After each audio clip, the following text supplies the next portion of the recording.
ప్రపంచవ్యాప్తంగా మేడే ఉత్సవాలు ఘనంగా జరుగుతూ ఉన్నాయి. అందరికీ అన్ని దేశాల్లో వివిధ పద్ధతుల్లో పండుగ ఉండొచ్చు. మన దేశంలో కూడా పండుగలు ఉంటాయి. అయితే యావత్ ప్రపంచ కార్మిక వర్గానికి ఒకే ఒక పండుగ, అది మేడే. ఈ మేడే అనేది ప్రపంచంలో ఉన్నటువంటి కార్మిక హక్కులను కాపాడడం, రోజుకు 8 గంటల పని విధానం అనేది ప్రధానమైన డిమాండ్. ఆ డిమాండ్తో చికాగో నగరంలో జరిగిన కాల్పుల్లో కార్మికులు చనిపోయారు. ఎర్ర చొక్కా కాస్త కాకి చొక్కా కాస్త ఎర్ర చొక్కా మారిపోయింది. చనిపోతూ కార్మికుడు ఎగరేసినటువంటి రక్త పొరుగులో ఉన్న చొక్కా అదే ఎర్రజెండా అయిపోయింది. ప్రభుత్వాలు ఎన్ని ఆటంకాలు పెట్టినా ప్రపంచవ్యాప్తంగా కార్మిక వర్గం ఫైట్ చేసింది. మొట్టమొదట భారతదేశంలో పాండిచ్చేరిలో కమ్యూనిస్ట్ పార్టీ ఆధ్వర్యాన స్పిన్నింగ్ మిల్ వర్కర్స్ సమ్మె చేస్తే 7 మంది చనిపోయారు. అప్పుడు సుబ్బయ్య అని కమ్యూనిస్ట్ పార్టీ నాయకులు, ఆయన నెహ్రూతో మాట్లాడి ఫ్రెంచ్ కాలనీ అది ఫ్రాన్స్ పోయి రోజుకు 8 గంటల పని దాన్ని సాధించింది పాండిచ్చేరిలో. ఆ తర్వాత దేశవ్యాప్తంగా మళ్ళీ వచ్చింది. ఇప్పుడు సాధించుకున్నటువంటి హక్కులు మొత్తం కాలదాచే పద్ధతుల్లో పాలక వర్గాలు మారిపోతున్నాయి. ముఖ్యంగా బీజేపీ వచ్చిన తర్వాత కార్మిక చట్టాలను మొత్తం మార్చేస్తూ ఉంది. సంఘం పెట్టుకోవడం సాధ్యం కాదు. ఇప్పుడు ఒకప్పుడు 7 మంది ఉంటే సంతకం పెట్టుకోవచ్చు, సంతకాలు పెడితే సంఘం వచ్చేస్తుంది. ఇప్పుడు 100 మందితో సంతకాలు పెట్టించాలి. ఈ 100 మంది ఏ ఒక్కటి వెళ్ళిపోయినా డిఫెక్ట్ అయినా అది సంఘం రిజిస్టర్ కాదు. కాబట్టి సంఘం స్థాపించుకోవడంలో సమస్య వచ్చింది. తర్వాత ఈ బోనస్ యాక్టు, స్ట్రైక్ యాక్ట్ ఇవన్నీ కూడా ఎగిరిపోతున్నాయి. మన కాన్స్టిట్యూషన్లో ఉంది strike is right, fundamental right. అవన్నీ కూడా పోతా ఉన్నాయి. అందుకు సాఫ్ట్వేర్ ఇచ్చిన తర్వాత ఇప్పుడు మామూలుగా కాకి చొక్కా కార్మికులు కాస్త తెల్ల చొక్కా కార్మికులుగా 24 గంటలు పనిచేసే స్ట్రైక్ వచ్చేసింది. సాఫ్ట్వేర్లు ఉండే తెల్ల చొక్కా కార్మికులు వాళ్లకు రోజువారీగా మరి అట్ హోమ్ వర్క్ అంటారు, గాడిద చాకరీ. బాగా పెద్ద ఉద్యోగాలు ఉన్నటువంటి వాళ్ళని కూడా ఉద్యోగాల్లో ఉన్నటువంటి హక్కులు పోయి బానిస స్లేవరీ, బానిస బతుకులు అవుతున్నారు. ముఖ్యంగా సాఫ్ట్వేర్ కంపెనీలో ఉన్నంత బానిసలు ఇప్పుడు లేదు. చూడడానికి మొత్తం షోక్గా టై కట్టుకొని షర్ట్ వేసుకొని నీకు నీట్గా ఉంటారు, సెంటు పూసుకొని. కానీ గాడిద బతుకు, బానిస బతుకు అవన్నీ మార్చేస్తున్నారు. ఇప్పుడు కార్మిక వర్గం మేడే సంబంధించి అవుట్డేటెడ్ కాదు, ఇంకా వాళ్ళ కోసం ఫైట్ చేస్తూ వస్తుంది. ఏ స్థాయిలో అయినా దోపిడీ ఉంటే దోపిడీకి ఫైట్ చేయడం తప్ప ఇంకో మార్గం లేదు. దానివల్ల ప్రపంచవ్యాప్తంగా ఎన్ని క్రూరమైన చట్టాలు వచ్చినా ఈ ఉద్యమం ఆగదు, ముందుకు పోతూనే ఉంటుంది. ఇప్పుడు ఈరోజే చూశాను, నిన్న క్యాస్ట్ సెన్సస్ మన కేంద్ర ప్రభుత్వం అంగీకరించింది. ఎప్పటి నుంచో ఫైట్ చేస్తున్నాం, ఎందుకంటే జనాభా సెన్సస్ లేకపోతే వారికి రావాల్సిన మాట వాళ్ళకి రాదు. ఎప్పుడో తీసుకున్న సెన్సస్ సరిపోదు. దాన్ని బట్టి ఎప్పటి నుంచో మనం ఫైట్ చేస్తాం. బీజేపీ సిద్ధంగా లేదు దానికి. అది ఇప్పుడు అంగీకరించి డెసిషన్ తీసుకుంది. అయితే దానికి టైం బౌండ్ లేదు. టైం బౌండ్ కూడా పెడితే అది కాలాపన జరుగుతూనే ఉంటుంది. కర్ణాటక సంగీతం కొనసాగుతూనే ఉంటుంది. అందులో మెయిన్ డిమాండ్ ఏంటంటే దాన్ని హర్షిస్తూనే టైం బౌండ్ ఫిక్స్ చేయాల్సిందే. అది వస్తే తప్ప నీకు ప్రజలకు రావాల్సినటువంటి హక్కులు, మహిళా బిల్లు పాస్ కావడం, తర్వాత ఎస్సీలకు, ఎస్టీలకి, బీసీలకి, బలహీన వర్గాలకి రావాల్సినటువంటి రాజ్యాంగపర హక్కులతో పాటు బెనిఫిట్స్ కూడా. ఇప్పుడు ఏంటంటే 50% పైన ఇవ్వడానికి వీళ్ళని చెప్పేసి అని చట్టం ఉంది. ఇప్పుడు 10% కలిపారనుకోండి. రాజ్యాంగంలో మార్పులు తీసుకోవాలి.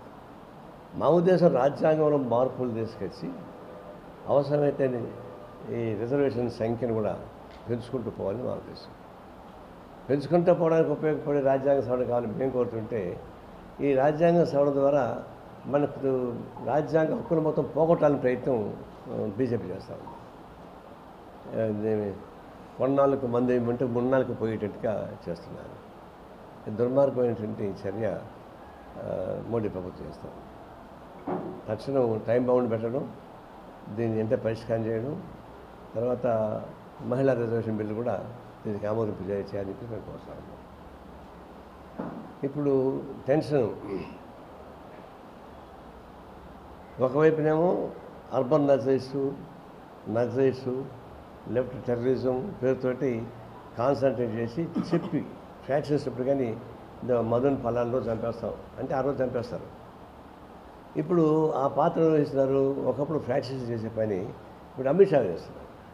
సాక్షాత్ మన దేశ రక్షణ హోమ్ మినిస్టర్ ఈ 26వ సంవత్సరానికంతా నక్సలైట్ని తుట్టుముట్టిచ్చేస్తా అని చెప్పేసి నరహంతక ప్లాన్ చేస్తున్నారు. నక్సలైట్ పోయేది ఒకటే, మేము కూడా డిఫర్ అవుతాం. ఈ వ్యవస్థను బాగు చేయడానికి వాళ్ళు ఒక మార్గాన్ని ఎంపిక చేసుకున్నారు.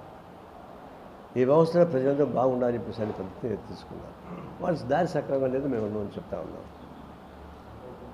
వాళ్ళని నిర్మూలించడం ద్వారా భారతదేశ భవిష్యత్తును నిర్మూలించడం ఇంకోట్లేదు.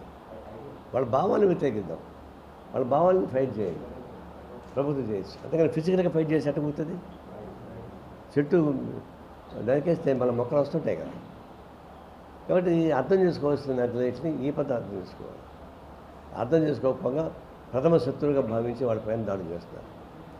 దీనిలో కనీసం 10వ వంతు టెర్రరిస్టుల పైన కనుక కేంద్రీకరించి ఉంటే ఇక్కడ దాకా రాదు. టెర్రరిస్టులు ఎవరు? వాళ్ళు దేశాన్ని అరాచకం చేసేవాళ్ళు. వాళ్ళకి లక్ష్యం లేదు. వ్యవస్థ ఎట్లా ఉండాలా, సమాజం ఎట్లా ఉండాలి అనేటువంటి లేవు వాళ్ళకి. అదొక పిచ్చుకోగలవి. వాళ్ళపైన ఎంత కాన్సన్ట్రేషన్ లేదే. తెలంగాణ ములుగులో మీ కాన్సన్ట్రేషన్ చూస్తుంటే 10వ వంతు కన్నా జమ్మూ కాశ్మీర్లో పెట్టుకుంటే వాళ్ళు మనం చనిపోయేవాడు కాదు. యాత్రికులు మిషన్ల కన్ను పెట్టుకొని ప్రదర్శనకు పోయి వాళ్ళని చంపేస్తుంటే ఏమైంది గవర్నమెంట్? అది ఎట్టపోతారా అక్కడికి? నిఘా విభాగం ఫెయిల్ అయిపోయిందా? నేను ఉద్దేశపరంగా మీరు పంపిస్తున్నారా అనే ప్రశ్నలు ఎదురవుతుంది. వాళ్ళు అయిపోయింది. అందరూ భారతదేశంలో బీజేపీని వ్యతిరేకించేటువంటి అన్ని వర్గాలు కూడా ఈ విషయంలో బీజేపీ గవర్నమెంట్ సపోర్ట్ చేసింది. ఫస్ట్ టైం బీజేపీని తీవ్రంగా వ్యతిరేకించే రాజకీయ పార్టీలు కూడా ఈ జమ్మూ కాశ్మీర్ ఘోర కలికి ఖండిస్తూ కేంద్ర ప్రభుత్వానికి, మోడీకి సపోర్ట్ చేసింది. ఇంత సపోర్ట్ వచ్చిన తర్వాత ఆయన చేయాల్సిన పనులు ఏంటి? ఇంత పెద్ద భారతదేశంలో విభేదాలు ఉన్నా సరే నన్ను సపోర్ట్ చేశారని చెప్పి వాళ్ళకి కృతజ్ఞతలు చెప్పాల్సిందే. పోయి నేరుగా బీహార్కి పోయి ఎన్నికల ఉపన్యాసం మాట్లాడుతున్నాడు. ఇదంటే ఒకవైపు శవాలు కూడా ఇంటికి రాలేదు, దానికి పూర్తి కాలేదు. కానీ బీహార్లో పోయి ఎన్నికల కోసం మాట్లాడడం అంటే దీన్ని ఉపయోగించి సూది ఢిల్లీలో పోగొట్టుకొని బీహార్లో తట్టుకుతుంది. ఢిల్లీలో ఉండి దాన్ని పకడ్బందీ చేయాల్సింది వదిలిపెట్టి ఆ శవాల పైన పేలాలు జరుగుతుంది నీట్గా పోయి ఆడ మాట్లాడుతున్నారు. దాన్ని బట్టి అర్థమవుతుంది దేశం ఏమన్నా కానీ నేను గెలవడానికి ఉపయోగపడే శవాలను కూడా రాజకీయ వస్తువుగా మార్చేస్తున్నాను. ఇది ఫస్ట్ టైం కాదు. ఉన్నాం జరిగినటువంటి సైనికుల కాల్పులు, సైనికులు చనిపోయారు. అప్పుడంతే ఉన్నాం పుల్వామాలో ఆయన చంపేసిన వాళ్ళు సైనికులు చనిపోయినాక వాళ్ళ ఫ్లెక్సీలు వేసి 3వ రోజే యూపీ ఎన్నికలు పోయి పాల్గొన్నాడు సైనికులకు బొమ్మలు పెట్టి. ఇది ఒక విధంగా మానవ మృగంలాగా ప్రవర్తిస్తున్నాడు. దాన్ని మేము తీవ్రంగా ఖండిస్తున్నాం. ఇది పాకిస్తాన్ యుద్ధం చేస్తాం అంటారు. యుద్ధం చేసి చూస్తాం కదా, ఉక్రెయిన్ రష్యా యుద్ధం చేసింది, ఏం కావాలనుకుంది? గాజా పైన యుద్ధం చేసింది, ఏం వాడుకుంటుంది? వాళ్ళేం చేయలేరు, పాకిస్తాన్ మీద యుద్ధం చేయలేరు. మీద కాదు అంటే పాకిస్తాన్ యుద్ధం చేయలేరు కాబట్టి టెర్రరిస్టులు అంత నేను సపోర్ట్ చేయడం. టెర్రరిజాన్ని మట్టుకోవడానికి ప్రపంచవ్యాప్తంగా కూడగట్టుకొని వాళ్ళని ఐసోలేట్ చేయాలి. అదో పెట్టి మేము దాడి చేస్తామంటే మళ్ళీ కొన్ని దేశాలు మారుతూ ఉంటాయి. అందులో పాకిస్తాన్ ఒకప్పుడు బంగ్లాదేశ్ లాగా బలహీనది కాదు. కాబట్టి దాన్ని యుద్ధ రచన ద్వారా టెర్రరిజం నిర్మూలించడం సాధ్యం కాదు. పైపేసి ఇంకా టెర్రరిజం పెంచుతారు. అది తెలుసు, మోడీకి తెలుసు, అమిత్ షాకి తెలుసు. ఎందుకు మాట్లాడారంటే భారతదేశంలో ఒక టెన్షన్ క్రియేట్ చేయడం ద్వారా ఈ ఎన్డీఏ ప్రభుత్వం గట్టిగా ఉండాలని చెప్పేసి అని రేపు రాబోయే బీహార్ ఎన్నికలు, తర్వాత యూపీ ఎన్నికలు కూడా లబ్ధి పొందాలి. చిత్తం శివుడి పైన, చూపు ప్రసాదం పైన. ఇది ఒక కపట సూత్రాలు వస్తున్నాయి. దేశాన్ని రక్షించేది ఈ పద్ధతి కాదు. ఫైట్ చేయాల్సిన పద్ధతితో ఫైట్ చేయాలి. ఎందుకు అఖిలపక్ష సమావేశం వేసి మోడీ ఎందుకు రాకుండా పోయారు? దానికి ఇంత ఇంపార్టెంట్. దీన్ని మేము తీవ్రంగా ఖండిస్తాం. భారతదేశంలో ఉన్నటువంటి రాబోయే ప్రమాదకర శక్తులపైన మా జాతీయ సమావేశంలో చర్చించాం. జాతీయ మహాసభలు కూడా సెప్టెంబర్లో చండీగఢ్లో జరగబోతున్నాయి. దానిలో ఇంకా చర్చించి ఇండియా కూటమిని బలోపేతం చేయడానికి ఉపయోగపడే ఎత్తుగడ వేయడానికి మేము సిద్ధపడతా ఉన్నాం. అట్లాగే ఇప్పుడు రాష్ట్రాలు కొత్తగా ముందుకు వచ్చాయి. అటు తెలంగాణలో, ఆంధ్రాలో. దురదృష్టం ఏంటంటే పక్షం, అధికార పక్షం మొత్తం కూడా మోడీ కొమ్ము కాస్తూ ఉన్నాయి. ఒకసారి చెప్పాలంటే వైట్ కాలర్స్ ఏ విధంగా బానిస బతుకుపోతున్నారో ఆంధ్రప్రదేశ్ ఉన్నటువంటి అధికార ప్రతిపక్ష పార్టీ కూడా బానిస బతుకులు అవుతున్నాయి మోడీ దగ్గర. ఇప్పుడు రాబోతున్నాడు 2వ తేదీ, రేపే వస్తున్నాడు. వస్తుంటే ఎంత ఆనందపడిపోతామంటే ఒక ప్రపంచంలో ఉన్నటువంటి పెద్ద మహారాజు వస్తుంటే ఎట్లయితే ఉత్సాహపడతామో అట్లా టీడీపీ శ్రేణులు కూడా ఉత్సాహపడుతున్నారు. ఇప్పుడు టీడీపీ ఎమ్మెల్యే ఊరికి లేరు. మీ ఎమ్మెల్యే ఇప్పుడు తెలిసారు, అంతా విజయవాడకి వెళ్ళిపోయారు. వంద భాగవతాలందరూ విజయవాడకి వెళ్ళి కాపలా కాస్తారంట. నేను మొన్న గూడూరులో ఉన్నా, ఆడ ఎమ్మెల్యేలు లేరు, ఎంపీలు లేరు. ఏంటంటే ఆడికి పోయారంట. ఏం చేస్తాడు ఆడికి పోయి? చంద్రబాబు చెప్పాడంట, అంతా వచ్చేయండి, హుషారు మహారాజు వస్తున్నాడు, పరదాలు పెట్టేవాడు పట్టాలి, అగ్నిసాలు చెప్పేవాడికి, అంబిల్ తాగేవాడికి మీసాలు లెక్క పెట్టేవాడు అనుకుంటున్నాడు. అట్లా ఉండమని చెప్పాడు. ఏం కనికారం చేశాడని. చంద్రబాబు నాయుడు ముఖ్యమంత్రి ఉన్నప్పుడు వచ్చి ఆ కొత్త రాష్ట్రాలకి గ్రాంట్ ఇవ్వాల్సినటువంటి కనీస బాధ్యత వదిలిపెట్టి నీళ్లు పెట్టి ఆయన మొక్కలు కొట్టిపోయాడు. వేసవి సహాయం చేయలేదు. చివరికి చంద్రబాబు నాయుడు ఓడిపోయాడు. ఆనాడే కేంద్ర ప్రభుత్వం కానీ మోడీ కానీ సపోర్ట్ చేసాడు పెట్టి అప్పుడు ఓడిపోయాడు కాదు. జగన్ వచ్చాడు, 5 ఏళ్ల పాటు దాన్ని నిట్టనున్న ఎడాన్ని చేసేసాడు. మోడీ కనీసం ఏమైనా నా చేతున్నారా పునాదిరాయి వేశాను, మరి అది ఏమైందని ఒక మాట అడిగాడా? కొంచెం కనీసం వాళ్ళకి ఇది ఉండాలి కదా, ఆత్మాభిమానం. నేను వేసి మేము ఎక్కడ పార్టీ ఆఫీస్కు ఫౌండేషన్ వేస్తే మేము అడుగుతాం జిల్లా సెక్రటరీ, నేను ఫౌండేషన్ వేసాను ఏమైందని అడుగుతాం. మరి రాష్ట్ర రాజధాని ఫౌండేషన్ వేస్తే ఏమైందంటే 5 ఏళ్ల పాటు ఆయన ఏమి అడగలే. ఇప్పుడు ఆయన ఓడిపోయాడు. ఇప్పుడు చంద్రబాబు మళ్ళా వచ్చాడు. ఇప్పుడు ఆయన కోసం స్వాగతం అవుతున్నాడు. అంటే చేసిన పెళ్ళే మళ్ళా చేయడానికి వస్తున్నారు. మేము అడిగేది ఒకటే, ఇప్పుడు ప్రత్యేక హోదా ఇస్తామనే విధంగా చట్టంలో ఉంది. చంద్రబాబు నాయుడు, వెంకయ్య నాయుడు వరకు అందరూ కొంచెం పవన్ కళ్యాణ్ దాకా ప్రత్యేక హోదా కావాలని కోరిన వాళ్ళే. మరి పవన్ కళ్యాణ్ అయితే ఇంకా గట్టిగా మాట్లాడాడు. ఇప్పుడు మేము ప్రత్యేక హోదా అయ్యాం, మీకేదో భిక్షం పెడతామని అంటే దాన్ని సంతోషపడుతున్నారు. మేము కూడా ఏంటంటే నీ భిక్షం మాకు అక్కర్లా, శాశ్వత ప్రాతిపదికన రాష్ట్రానికి సహాయం కావాలి. అది ప్రత్యేక హోదాగా ప్రకటిస్తే ఆటోమేటిక్గా వస్తుంది. అది ఎవరు దయాదీర్చడానికి పని లేకుండా ఆ సూత్రాల ప్రకారం అమలు చేయాల్సింది, ఇంకో మార్గం లేదు. దాన్ని మేము హోల్సేల్ హెల్ప్ కడుతుంటే మాకు హోల్సేల్ హెల్ప్ అక్కర్లేదయ్యా, భిక్షం పెట్టు చాలు, ఆ భిక్షాంతం మీరు సంతోషపడతా ఉంటారు. పాపం దసరా పండుగప్పుడు వస్తారు, వస్తే ఆ రోజు వాళ్ళ ఇంట్లో స్నానం లేదా పెట్టి కొంచెం డబ్బు బట్టలు ఉడిచి పంపిస్తారు. వాళ్ళు చాలా సంతోషపడిపోతారు. దసరా స్వామి ఇంటికి పోయినా చాలా బ్రహ్మాండంగా భోజనం పెట్టారు. భోజనం ఏం పెట్టారు, వాళ్ళు తిని మిగిలింది పెడతారు, పాత బట్టలు ఇస్తారు, కొత్త బట్టలు కూడా వీరు చాలా సంతోషపడిపోతారు. ఆ సంతోషపడిన వాళ్ళకు ఈ పవన్ కళ్యాణ్కి చంద్రబాబు తేడా ఏమైనా ఉందా?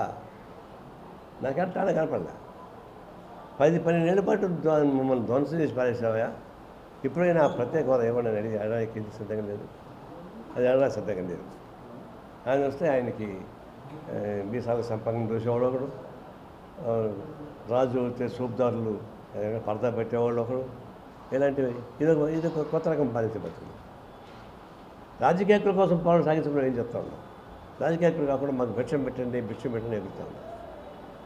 ఇప్పుడు కూడా అడుగుతున్నాం, మీ సపోర్ట్ కావాలి. ఆయనకి మోడీ బతకాలంటే చంద్రబాబు సపోర్ట్ కావాలి.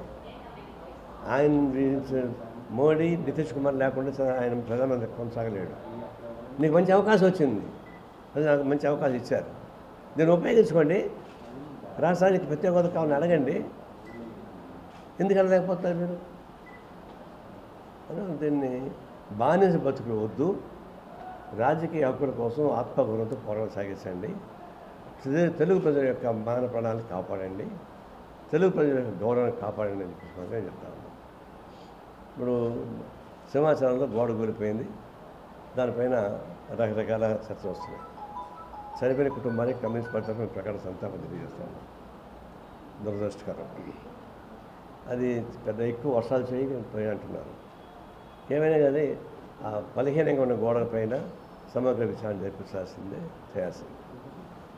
అంటే ఈ సనాతన ధర్మం నమ్మే వాళ్ళందరూ ఏమంటారంటే, పవన్ కళ్యాణ్ వాళ్ళు పూర్వదానికి సుకృత ఫలం అండి, వాళ్ళు గ్రంథాన్ని రాసేశాడు బ్రహ్మ. అప్పుడే ఆ సింహాచల గోడ కింద వీళ్ళు చచ్చిపోతారని చెప్పి రాసేశారు. అది చచ్చిపోయారు వాళ్ళు అని సనాతన ధర్మం అని చెప్పేవాళ్ళు. ఈ సనాతన ధర్మ శాస్త్రానికి ఇప్పుడు పవన్ కళ్యాణ్ ఛాంపియన్గా నిలబడతా ఉన్నాడు. సనాతన ధర్మం అంటే దేశాన్ని ఎక్కడ తీసుకోవాలని, భర్త చనిపోతే భార్యని చిత్రబంత మీద కాల్చమని చెప్పి సనాతన ధర్మం చెప్తే దాన్ని అంగీకరించేవాడు ఎంత పనికోవాడు ఉండాలి.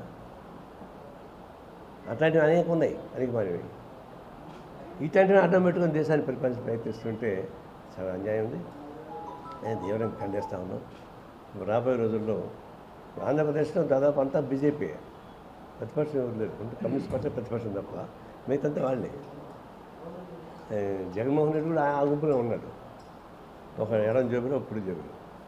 అందువల్ల రాబోయే ఆంధ్రప్రదేశ్లో కూడా బలమైన ఉద్యమాన్ని సాగించడానికి చేయాలి. నిన్న సరిగ్గా ఆమె మోడీ రాక నిరసన చేయడానికి ఊరేగింపు చేసింది. ఏం కంపెనీ మునిగిపోతాయి? అందుకని బాంబులు ఉన్నాయా, కత్తులు ఉన్నాయా, ఆడకూతురు?